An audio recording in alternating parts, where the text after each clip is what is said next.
we'll start with our agenda. And for all you new folks, explain how this works. This class is for you. It's not just a one-sided presentation. It's really for you.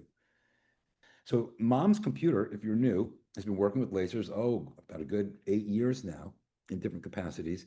And mom's computer is also available to you in between classes. We have an 800 number and an email, and Dusty will put that in the chat.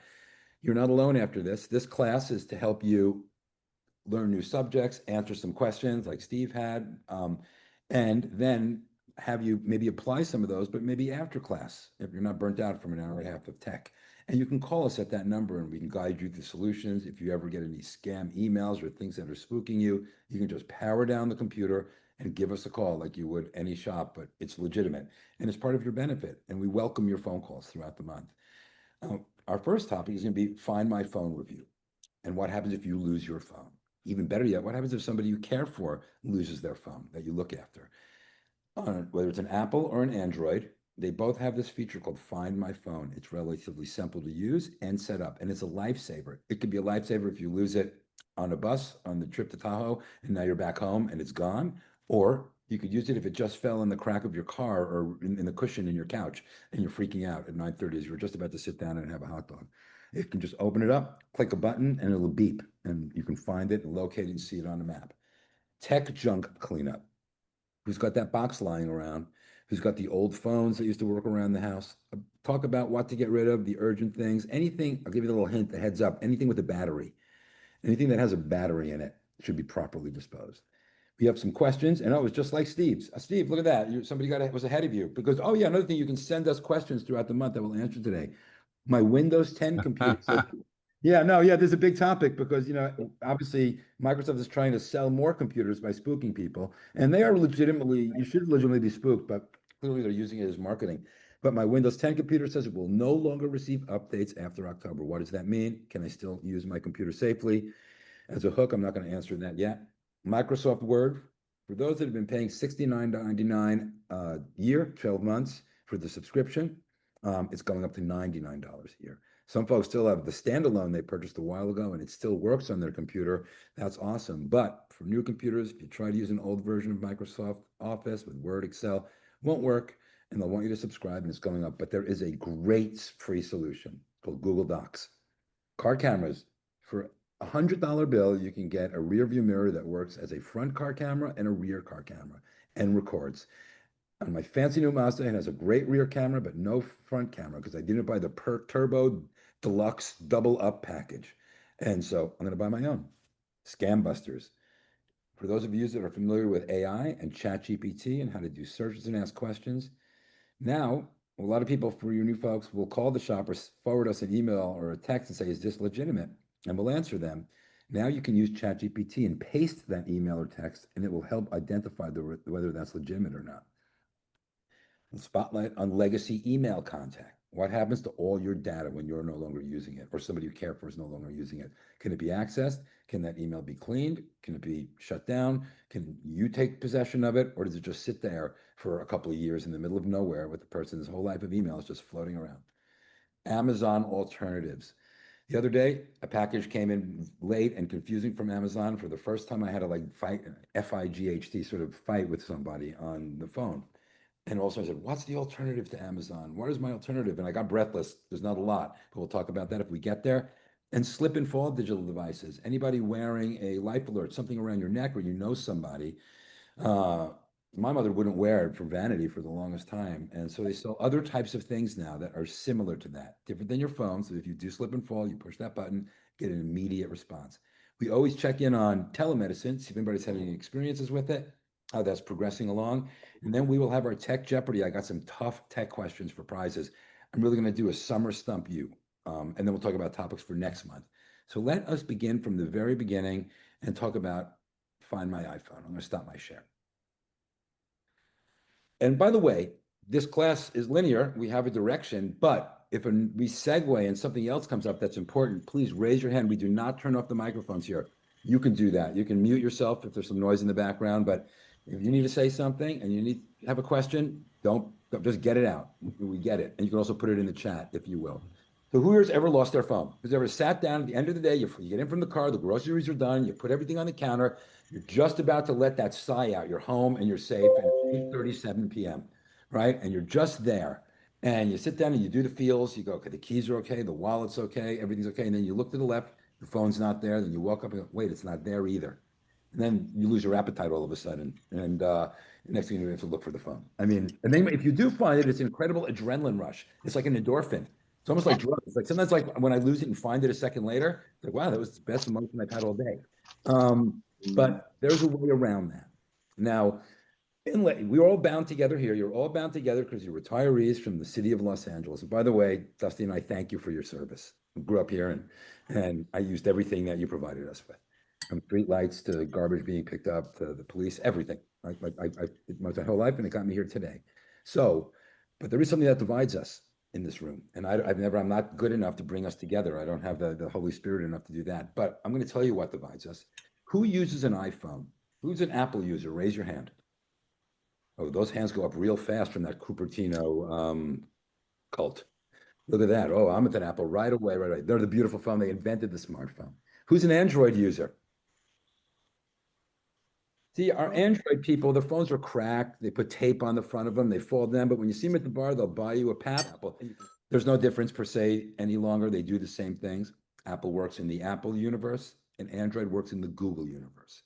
So for you Apple people, there's something called Find My iPhone. It's an app on your phone. You'll have to make sure it's enabled by going to settings, and we could talk further about the minutia of that. But you'll have to make sure it's on because you don't have to have it on. You don't have to have your location services be public in any way. But if it is on, then per se, if you lost it, there's a couple of things you can do, and I'm going to share my screen for you Apple people. So I opened up Find My. It's on the very bottom. If you can see, it's a green circle with a blue thing, and I only have a Mac computer. And it's showing my Mac computer, which is right here. I happen to be on Lafayette Park. For all you fans of Rampart, here I am. I have a choice between Hanu Korean barbecue, and I'm sure there's some good taco stands on the way home. It'll show me everything, and then I can get more information about it. And if I lost it, I can mark it lost. I could play a sound during it, or I could make directions and drive back to it. But I know for this part, if I lost it, I could do this on my phone on an Apple product, and I could know where it is, and then even shut it down, which means make sure if it's lost for good, I can erase this device, which means if somebody tries to turn it on and it connects to Apple, it goes away. This is very similar to the Google, and I'll show it to you, but you can also have people in here. Now, this one's empty, it's just me, but I can go to Sally and open Sally's Find My, and it'll say, share your location with Elijah. She'll put my phone number or email in there. Then I'll accept that. And when I click this little tab on the top that says people, I'll see me, I'll see Sally. And wherever Sally is, I'll see her phone. And if Sally loses it, then I can push the same buttons and ring it or do whatever I need to do to help her locate that or just lock it down, if it's a loss. You could do that with anyone or anybody. They also have another feature here, which is sort of cool. Maybe you've heard of Apple AirTags, little pucks that you can put on your keychain, stick in your wallet, put in anything safe, which also act as a tracking device. And if I had those, I would see Apple AirTag and it would say keys, Apple AirTag wallet, Apple AirTag handbag, whatever the case may be. So it works as a satellite.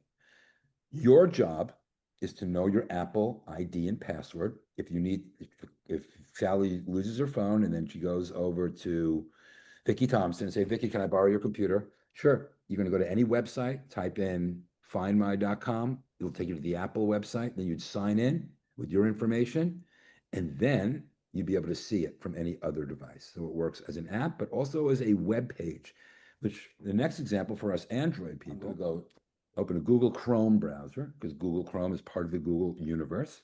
And I'm going to type in find your phone. And it's a Galaxy Z. It started 47 minutes ago. It happens to be right next to me. And it's honing in. It's in the same place as my computer is because we're together. And it has the same features. I could play the sound. I could secure it. I can factory reset it. It's even showing me the battery power. But I can hone in here pretty well and even see the address. So Find Your Phone is on Google. You have to make sure that you know your Google password and sign in. Google phone is signed in under Elijah@momscomputer.com. So the phone is registered under that. So that means that information would be necessary in case I lost it. And like I said, you can have other people's devices in your list, somebody you care about. For a practical example, we have folks are in like assisted livings and places like this, and they want to make sure the phone doesn't disappear, and they're there. They don't know everybody there. That's the reality, and so this way they can make sure the phone is at 123 Maple Street of some sort like that. Any questions on that? What if the battery goes out in my phone and I can't find Great. it? Ratna, you're rehired at Lacers. You're going back to at the city. You start tomorrow. You're too sharp. Um, that's exactly right. If the battery runs out, then and you couldn't find it for a day or two, that would mean you would click something called erase this device. The next time it gets turned on, you will get a notice that says your phone was located. Would you like to continue with the erase? But if the battery is out, then you won't get any sense of where the phone is. Now, that brings me to another point with our phones. Let's play a little poker. I want you to look at your phone right now. Grab that phone and we're going to play some battery charge poker. I want you to just the point of this exercise is to locate the battery symbol, usually on the top right, and see the percentage that you have. So that's a pretty important note because think of it like this. Oh, let me let somebody else in the meeting. When you get in your car, you look to see what kind of gas you have in there or electric charge kind of thing before you head on out. So if you drive and you don't check your fuel or your energy consumption, then you'll run out. Your phone is the same thing. And by the way, when you go out and your phone is you're not in the house, you're texting, you have the Google Maps open, you checked your banking app, you did another app on there. There's 4 or 5 things you're doing, the battery burns faster. So who here has 50% or less on their phone? You can be honest. And okay, Bernadette Arzu. All right, so I'm giving the finger, no. You got double from Dusty and I, Bernadette. Who has 50 to 75%? Very good. Who has 75 to as much as it can go? Very good. Point of that is, obviously, you can run out. And phones, as they get older, don't become unusable, but the battery doesn't hold as much of a charge. That's the nature of a lithium battery. It's not a bad thing. In the old days, it was an alkaline battery. Remember the little oval ones that you open the flashlight, your dad's flashlight, and this crusty white alkaline would fall out. So when those batteries died, they died immediately. But a lithium-ion battery that's on your phone or one you sit on when you drive, in one of those kind of cars, they they're like a honeycomb. If you look at your screen now and you have if you're like me, you have a bunch of little squares. If one of those squares stops working, the other squares take over. So sometimes your phone might not go to 100%, maybe go to 98%, 95%, but that's okay. Doesn't mean anything, but it means it'll burn more battery faster. So keep your phone charged. And my rule is to try to not leave the house without 75% of charge. Even if you're in the car, I mean, in a perfect world, of course, we're running, you toss it in the local charger or wherever you're going. But if in your mind you said, 75% is nice to leave the house with, I think that's a good thing to put on there. I mean, what if you go to a blackout somewhere? If you've ever been to the airport, probably the most disgusting part is the pole with the plug everybody's leaning down against. That's like the carpet's most worn out over there. There's always food left over there.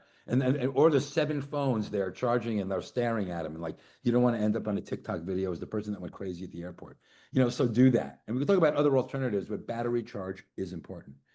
Any other questions? Yes, Sally. You told us sometime last year how to find, so we didn't run down the battery, the windows that are open, and I am sitting here scrolling, trying to figure out how we did that. Could you refresh it? Sure. So Sally's on an iPhone, but it works on an Android. Maybe you've noticed this. So let's say you open Google Maps and then you're done and you close it. You open your text and then you're done with your close it. You open your Yahoo app or your Wells Fargo app or your, Hollywood Bowl app, anything like that, and then you close it. That doesn't mean you've completely shut down that application. Many of you have noticed if you swipe your finger up slowly from the bottom, you'll see several windows open. Sometimes on iPhones, you have to tap the bottom. There's an indentation or a flat part. And then you'll see you have 5 applications open, which means they're still running in the background. Doesn't mean you're in your bank account. Doesn't mean, you're actively doing the work in those accounts. What it does mean is that that app is open and ready to use, and that burns more energy. So you can close that out. But you know what the ultimate cure for that is? Besides that, because you're going to forget. I mean, not every minute you have to close everything. Is if you restart your phone at the end of the day, turn it off and on, and which is a healthy thing to do, by the way. If you just go to, it's going to be every day, but every couple of days, go to your phone, hold the button down, slide power off, let it sit for a second, 10 seconds, and then power it back on. That will automatically close down any of those open windows that we're using and let you start fresh again. Yes, Sally. Okay, when you told us about clearing the history, does that also, These are no, good questions. That does those are not. different? That does not. If you're an iPhone or Android user, these are good questions, though. These are good segues because the history means a history of things you've looked for. So you've typed in mocha.com, you've typed in socialsecurity.com, you've typed in vacationrentals.com, well, hopefully all the good retirement stuff. That means every time you go to your browser, if it's on a phone, you might have Google Chrome or Safari, then it routines a history. You can go in either phone, Apple or Android, locate a button that says clear history and erase all the previous places you visited. And we'll review that more.